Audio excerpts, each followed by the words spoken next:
The worst child abuse a Harris County judge has ever seen in more than 2 decades in a courtroom. That's what this little 8-year-old boy, Kendrick Lee, suffered at the hands of Brian Coulter. Today, that judge handed down the sentence. ABC 13's Courtney Fisher has been following this case every step of the way, joins us now live from the courthouse. Courtney?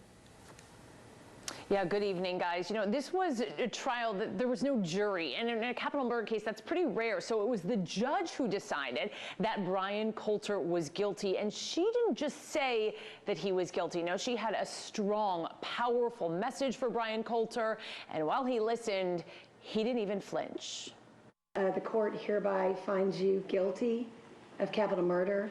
Life in prison for Brian Coulter for killing his girlfriend's 8-year-old son. This is probably one of the most horrific set of facts that I have ever had to witness, to listen to, and to imagine.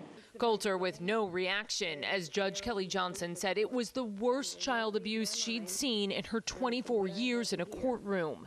And I hope, sir, when you're in prison, I hope those same boys that have haunted my mind haunt yours. Kendrick Lee was beaten to death, his bones discovered in October 2021 in the family's apartment when Kendrick's then 15-year-old brother called 911 saying he and his 2 siblings had been living with Kendrick's remains for nearly a year. That call played during closing arguments. Well, my brother is dead, and he might have been dead for a while. His name is Kendrick. And for a while, how long has he been dead? About almost a year. The 3 surviving boys all testifying during trial. The 2 youngest said Coulter would lock them in a bedroom with Kendrick for days and saw Coulter hit, kick, stomp the 8-year-old to death.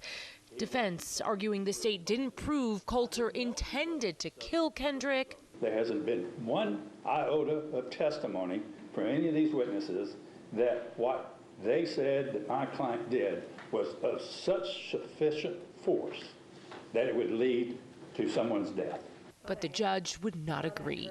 The death of Kendrick Lee was so tragic, and the fact that for so long there was no one to speak up for him, we felt like we had a duty to be his voice. Coulter's attorneys say that they will be appealing the guilty verdict. I should also mention the mother of the boys, Gloria Williams, is also charged in connection to the case, though she is not charged with murder. She is facing trial soon, and we know that she could spend life in prison as well if convicted of those lesser charges.